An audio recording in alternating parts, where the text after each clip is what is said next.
और यूपी में 2 दिन बाद कांवड़ यात्रा शुरू होने वाली है, जिसमें लाखों सनातनी श्रद्धालु पवित्र गंगा जल लेने के लिए हरिद्वार का रुख करेंगे। लिहाजा योगी फोर्स फुल एक्शन में है ताकि किसी भी तरह की सनातन विरोधी साजिश कामयाब न हो सके। देखिए ये खास रिपोर्ट।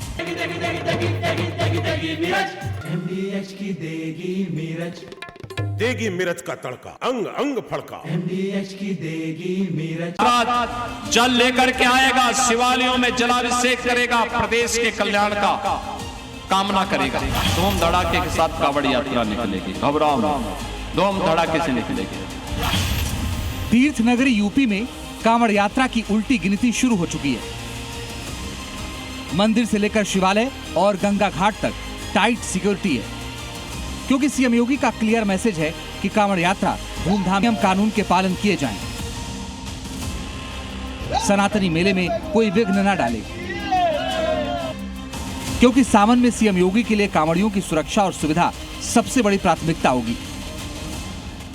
योगी आदित्यनाथ की इस प्रतिज्ञा को लागू करने के लिए एक तरफ कांवड़ मार्ग पर पर्दा मॉडल लागू हो गया है, तो दूसरी तरफ शिव भक्तों के लिए सात्विक सुरक्षा की भी व्यवस्था की गई है।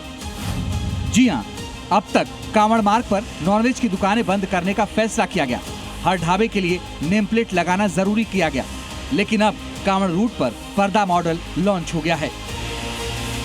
यह पर्दा मॉडल क्या है, जानने के लिए यह तस्वीर देखिए, जो यूपी के मुजफ्फरनगर की है, जहां कांवड़ रूट पर पड़ने वाली दुकानों पर पर्दा लगाया गया है। यह पर्दा शराब की दुकानों पर लगाया गया है, क्योंकि प्रशासन ने फैसला लिया है कि कांवड़ रूट पर पड़ने वाले शराब की दुकानों को पर्दे से ढका जाएगा। क्यों ढका गया है शराब के ठेकों को पर्दे से? ये कांवड़ यात्रा को मद्देनजर रखते हुए ढका गया। क्या कारण है? इससे कोई फर्क पड़ता है या कोई बात ना हो जाए, किस लिए रखा जाता है? ये इस वजह से लगाया जाता है ताकि किसी का जल खंडित ना हो, कोई पीने वाला जो है इस पर हाथ उठ ना टच करे। इसके मद्देनजर रखते हुए पर्दे लगाए गए हैं ताकि कांवड़ी अपना आराम से गंतव्य की ओर रवाना हो सके। मुजफ्फरनगर में तो शराब की दुकानों को पर्दे से ढक दिया गया, और अब ऐसा ही गाजियाबाद में भी होने जा रहा है। यहाँ श्रद्धालुओं की आस्था और सुविधा को ध्यान में रखते हुए कांवड़ मार्ग की 170 शराब दुकानों के सामने पर्दे लगाए जाएंगे। उन पर 6 आबकारी टीमें लगातार निगरानी रखेंगी। प्रशासन का साफ कहना है कि भोले के भक्तों की आस्था का सम्मान सर्वोपरि है, इसलिए दुकानें बंद नहीं होंगी, लेकिन कांवड़ मार्ग से दिखाई भी नहीं देंगी। आपको क्या कोई जानकारी अब तक मिली है कि जो कांवड़ के रास्ते में जितनी शराब की दुकानें हैं उनके आगे पर्दे लगाने का जो है आदेश दिया गया है? और पर्दे लगाए जाएंगे बाकायदा, यहाँ पे पूरा कवर किया जाता है, जो पब्लिक को ज़्यादा इससे डिस्टर्ब ना हो, दिक्कत ना हो। तो क्या इस बीच ऐसा होता है कि आपको कोई नुकसान ज़्यादा होता है? नहीं, सेल वेल पे तो थोड़ा डिफरेंस पड़ता ही है, फर्क तो पड़ेगा ही, क्योंकि भाई पर्दे लेंगे, कांवड़ चलेंगे तो जाहिर सी बात है सावन के टाइम में थोड़ा पीना भी कम करते हैं पब्लिक, ये है। तो आप प्रशासन का पूरा सहयोग करेंगे इस चीज़ के लिए? बिल्कुल बिल्कुल, हम तो उनके समक्ष हैं, जो कहेंगे वही होगा। एक तरफ मांस मदिरा की दुकानों पर पर्दा लगा है, तो दूसरी तरफ मांस मदिरा का सेवन करने वाले पुलिसकर्मियों को भी श्रद्धालुओं से दूर रखा गया है। प्रयागराज प्रशासन ने फैसला लिया है कि कांवड़ रूट पर सिर्फ शाकाहारी पुलिसकर्मी तैनात रहेंगे। इसका मकसद सिर्फ मंदिरों में कानून व्यवस्था बनाए रखना नहीं, बल्कि ऐसा माहौल बनाना है जहां हर कांवड़िया महसूस करे कि उसकी आस्था का सम्मान सर्वोपरि है। इसके लिए प्रयागराज के कांवड़ मार्गों और प्रमुख शिवालयों में इस बार ऐसे पुलिसकर्मियों की तैनाती की जा रही है जो मांस और मदिरा से दूर रहते हैं, आध्यात्मिक दृष्टिकोण रखने वाले हों। ये फैसला केवल उत्तर प्रदेश में नहीं, पूरे भारत में लागू होना चाहिए। जहां पर कांवड़ यात्रा निकल रही है, जहां कांवड़िए महादेव को जल लेकर जा रहे हैं उनका अभिषेक करने के लिए, ऐसे स्थान पर अगर ये फैसला आया है तो बहुत ही स्वागत योग्य है।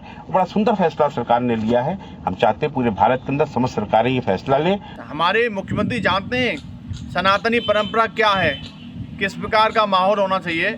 उन्होंने हमेशा से सनातनी हिंदुओं की भावनाओं को समझा है, मठ मंदिरों का जीर्णोद्धार कराया है कांवड़ यात्रियों के लिए, और जितने भी धार्मिक यात्रा निकलती हैं उन सभी में बहुत अच्छी व्यवस्था कर दी है।